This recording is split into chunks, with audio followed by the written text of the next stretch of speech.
হযরতে ইউসুফ আলাইহিস সালাম। ইউসুফ আলাইহিস সালামকে তার কেনান থেকে বের করে দেওয়া হচ্ছে, যা বর্তমান সিরিয়া। কেনান থেকে বের করে দেওয়া হচ্ছে, তাকে থাকতে দেওয়া হবে না।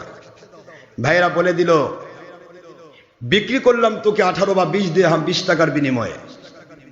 এইদিকে আর জীবনে কোনোদিন চোখ লাগাবি না, কোনোদিন যেন এই জায়গাতে তোকে না দেখি। নাউজুবিল্লাহ। ইউসুফ আলাইহিস সালাম শুধু চোখের পানি ছেড়ে দিয়ে কাঁদেন। কিছু করার নেই, কারণ মালিকের হুকুম। আল্লাহ পাক আপনাকে মিশরে নেবেন। সুবহানাল্লাহ জোরে বলেন। মিশরে নেবেন, মিশরে যেতে হবে আমাকে। আমার ভাইয়েরা কি বলে, এটার ওসিলা। পৃথিবীর কোনো বাতিল যদি আপনার উপর দুশ্মনী করে, মনে করবেন আপনাকে উপরে উঠায় দেওয়ার একটা ওসিলা। একথা মনে থাকবে। যত আপনার বিরুদ্ধাচরণ হবে, তত আপনাকে উপরে উঠায় দেওয়ার একটা এটা সিঁড়ি। দুনিয়ার মানুষ আপনার উপর জুলুম করবে, আর আল্লাহর গয়বী মদদ আপনার উপরে অকাতরে নাজিল হয়ে যাবে। কোন শক্তি আপনাকে ঠেকাতে পারবে না। ইউসুফ আলাইহিস সালামের গল্প শোনাচ্ছিলাম না, আমি শোনাচ্ছিলাম সূরাতুল ইউসুফ আলাইহিস সালামের ব্যাখ্যা। অনেক ঘটনা হয়ে গেছে ইউসুফ আলাইহিস সালাম ব্যাপারে। আপনার অনেক, আজকে আমি দীর্ঘক্ষণ সময় দিতে পারবো না, আমাকে যেতে হবে সেই কিশোরগঞ্জ। আজকে মিলাদ শরীফও মুয়াজ্জিন সাহেব পড়াবে। শুধু নামাজের মোনাজাত শেষে আমি আপনাদের সাথে শুধু দেখা করব, দেখা করে আমি বিদায় হব ইনশাআল্লাহ। এখন প্রশ্ন হলো, অনেক বড় ঘটনা সূরাতুল ইউসুফ আলাইহিস সালাম। এই আলোচনা তো একদিনে বা দুদিনে 5 দিনে সম্ভব না। তারপরও একটা আইডিয়া দিচ্ছি আপনাদের। সবেমাত্র 19 নম্বর আয়াত পর্যন্ত চলছে। এর মধ্যে আমাদের 5ম খণ্ড পার হয়ে গেছে, 5ম দিন পার হয়ে গেছে। আজকে 6ষ্ঠ দিন। ইউসুফ আলাইহিস সালাম নিয়ে 111টি আয়াত আছে সূরাতুল ইউসুফ আলাইহিস সালামে। এই 111 আয়াতের মধ্য থেকে কেবল 19 নম্বর আয়াত পর্যন্ত আমরা এগিয়ে গিয়েছি। এখন 20 নম্বর আয়াতে গিয়ে আল্লাহ পাক বলতেছেন, যেটা তার ভাইদের ব্যাপারটা আমি গতবার, যেহেতু একটু আগের থেকে না বলে কথা বুঝে আসবে না, তাকে উঠিয়ে নেওয়া হলো ইয়ার থেকে, কূপ থেকে উঠিয়ে নেওয়ার পরে ইউসুফ আলাইহিস সালামকে মালিক ইবনে জার খজাই রহমতুল্লাহ আলাই, যিনি হযরত ইসমাঈল আলাইহিস সালামের বংশধর, তিনি হলেন ইসমাঈল আলাইহিস সালামের বংশধর। মালিক ইবনে জার ইবনে বাজ ইবনে ইসমাঈল ইবনে ইসহাক ইবনে ইব্রাহিম আলাইহিস সালাম। আর ইউসুফ আলাইহিস সালাম হচ্ছেন ইউসুফ ইবনে ইয়াকুব ইবনে ইসহাক ইবনে ইব্রাহিম আলাইহিস সালাম। ইব্রাহিম আলাইহিস সালামের বংশধর দুইজনই।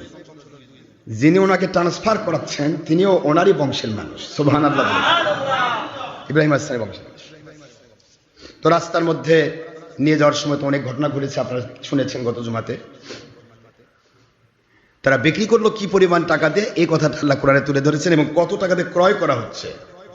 আল্লাহ বলছেন, ওয়াশারাউহু বিথামানিন বাখশিন দারাহিমা মা'দুদা।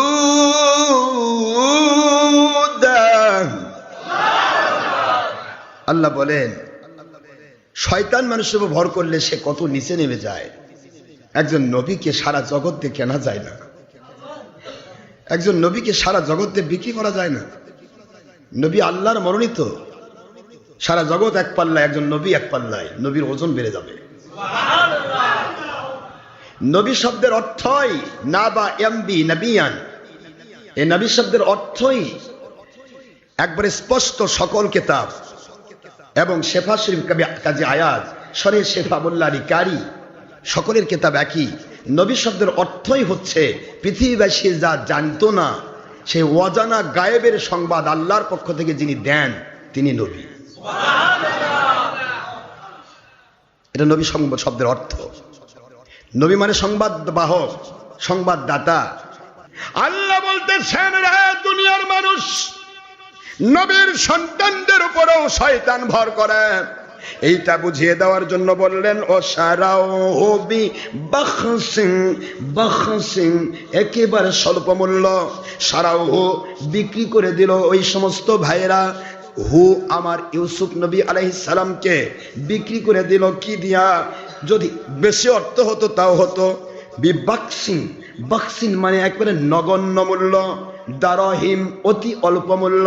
ইমাম সুদ্দি সহ সকলেই মন্তব্য করেছেন 18 থেকে 20 টাকা, 18 থেকে 20 দিরহাম এই টাকা দিয়ে বিক্রি করা হলো। আল্লাহ বলেন এত নগণ্য মূল্যে বিক্রি করলো, যেখানে নবীর কোনো মূল্য পৃথিবীর কেউ দিতে পারবে না। কারণ নবীদেরকে তো আমি আল্লাহ ইস্তেবা করি। দুনিয়ার মানুষ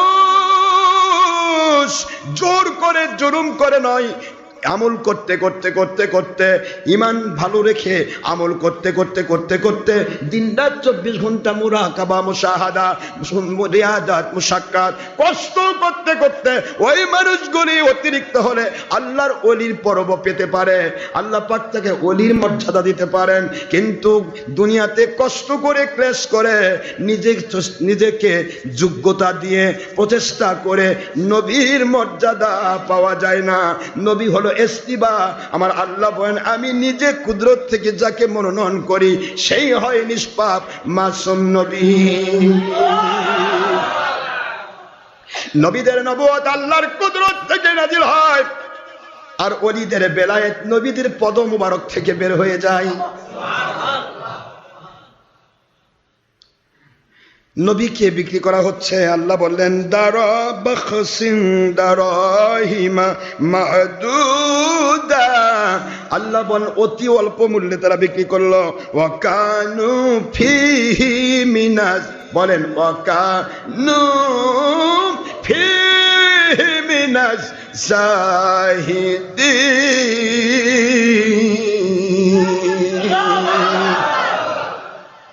এরা অতীব উদাসীন। তাদের ভাই যে নবী জেনেও তারা উদাসীন, তারা গাফিল। গাফিল মানুষগুলো বিক্রি করলো। হযরত ইউসুফ আলাইহিস সালাম রাস্তার মধ্যে কত ঘটনা সব আমি আপনাদেরকে বলে দিয়েছি। এরপরে তাকে নিয়ে যাওয়া হলো, দীর্ঘ পথ অতিক্রম করে যাওয়া হচ্ছে। যেতে যেতে যেতে যেতে এক জায়গায় তাঁবু ফেলানো হলো।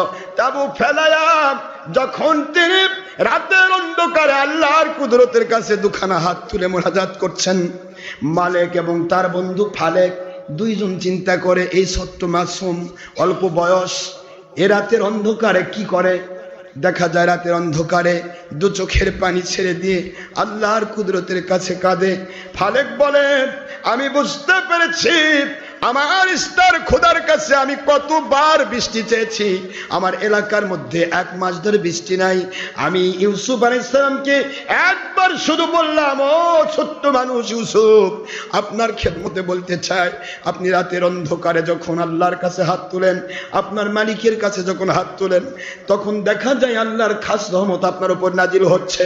আমি নিজের স্বপ্নে দেখলাম, আজকে এই তাঁবুর মধ্যে ঘুমাইলাম, স্বপ্নে দেখতেছি আপনি উটের উপর চড়ে আপনি যাচ্ছেন, উটের উপর চড়ে আপনি যাচ্ছেন, যেই দিক দিয়ে যাচ্ছেন পুরা মরুভূমিতে গাছগুলি ছোট থেকে বড় হয়ে আপনাকে ছায়া দিচ্ছে।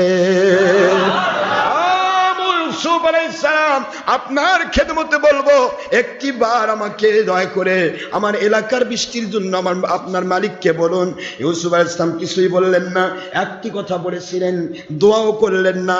তিনি শুধু বললেন আল্লাহর বান্দা যদি এলাকার মধ্যে থাকে, ওই বান্দা বান্দির উপরে আমার আল্লাহর রহমত নাজিল হবে। ব্যাপার ঘটে গেল।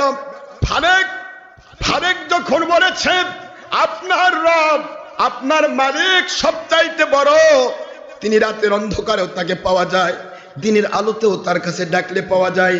আপনার মালিকের চেয়ে বড় মালিক কেউ নাই। আমাদের ইস্তার খোদা, আমাদের এমন খোদা রাতের বেলা ঘুমায়, দিনের বেলা তাদের কাছে চাইতে হয়। আর আপনার খোদার কাছে রাতে পান, দিনে পান, যখনই চান তখনই পান। বোঝা যাচ্ছে আপনার খোদা শ্রেষ্ঠ। এইটুকু সে বলেছে, কলেমা এখনো পড়ে নাই। ইউসুফ আলাইহিস সালাম বলে ফারেক, আমি তো বলেছিলাম আল্লাহর বান্দা যদি এই এরিয়ার মধ্যে থাকে আল্লাহর রহমত নাজিল হবে।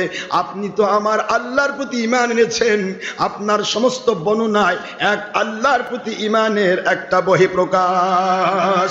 বিশ্বাস করুন ফালেক, এই মুহূর্তে আল্লাহর কুদরতি জারি হয়ে যাবে। দেখা গেল যেখানে 1 মাস ধরে বৃষ্টি নাই, পুরা এলাকা ধা ধা করছে, আগুনের মতো চারদিক থেকে গরম পড়ছে, চারিদিকে গাছপালাগুলি মরে যাচ্ছে। মুহূর্তের ভিতরে ইউসুফ আলাইহিস সালাতু ওয়াস সালামের এই কথার সাথে সাথে মুহূর্তের ভিতরে মালিকের পক্ষ থেকে বৃষ্টি নাজিল হয়ে গেল।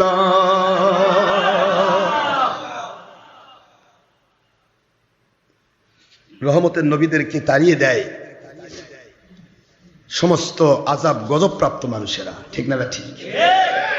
রহমতের নবী বিক্রির ক্ষেত্রে গিয়ে মালিক বারবার বলতেছিল, আমরা তোমাকে বিক্রি করতে চাই না, আমাদের সাথে তোমাকে থাকতে হবে।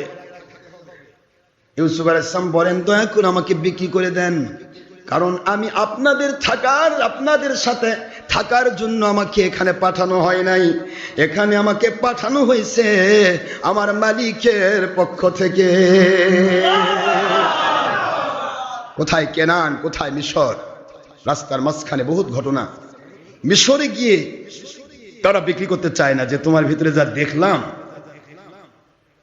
তোমাকে বিক্রি করলে আমাদের রহমত শূন্য হয়ে যাবে, তোমাকে বিক্রি করতে চাই না। ইউসুফ আলাইহিস সালাম বলেন, আমাকে বিক্রি করতেই হবে, কারণ আমাকে পাঠানোই হয়েছে আপনাদের মাধ্যমে। মিশরে আমার কাজ আছে। মিশরে কি আছে? পুরা মিশর জুড়ে একজন ব্যক্তি আল্লাহ বলার কেউ ছিল না, আল্লাহ বলার কেউ ছিল না। সকলে এক কথা, আমন খোদার বিরুদ্ধে যেই বলবে সঙ্গে সঙ্গে তাকে আগুনে পুড়ে মারো। আমার আল্লাহ জুলুম সহ্য করেন? জুলুম সহ্য করেন? আমার আল্লাহ বলেন, দাঁড়া, দেখতেছি তোমাদের আগুনে পুড়ে ফেলার দৃষ্টান্ত। ইউসুফ আলাইহিস সালামকে মালিক বলে দিল যে খবরদার, এই জায়গার যেন কোনোদিন 1 খোদার কথা বলো না। 1 খোদার কথা বললে কিন্তু তুমি ধরা খাবে, তোমাকে আগুনে পুড়িয়ে মারবে। হযরত ইউসুফ আলাইহিস সালাম বললেন, আগুনের মালিক তো আল্লাহ পাক, ওরা কি দিয়ে আগুন দিয়ে পোড়াবে? সুবহানাল্লাহ পড়বেন না? নবী রাসূলদের কত বড় ইয়াকিন, কত বড় ইয়াকিন, সুবহানাল্লাহ। আগুনের মালিক তো আমার মালিক, আমাকে তো ওই কথা বলার জন্য এখানে পাঠানো হয়েছে। সুবহানাল্লাহ বলবেন? আমাকে তোমার মালিকের প্রচার, মালিক যে এক, মালিক যে অদ্বিতীয় নয়। कबीले कबीले तब तक खुदा था, किसी का हुबल था, किसी का सपा था, किसी का अमुन था, किसी का स्टार था। हर घर में नया नया खुदा था, हर मोहल्ला में नया नया मंदिर था। नो, कबीले कबीले में मेरे अल्लाह सुब्हानहू तबारक तआला था। सुभान, हर घर में मेरे अल्लाह सुब्हानहू तबारक तआला कुदरत था। हर मोहल्ला में मेरे अल्लाह सुब्हानहू तबारक तआला की बायत मस्जिद था। सुभान, আমি এই জন্য এসেছি, আমি এদেরকে এই বুঝটা দেওয়ার জন্য আমার মালিকের পক্ষ থেকে এসেছি। সুবহান।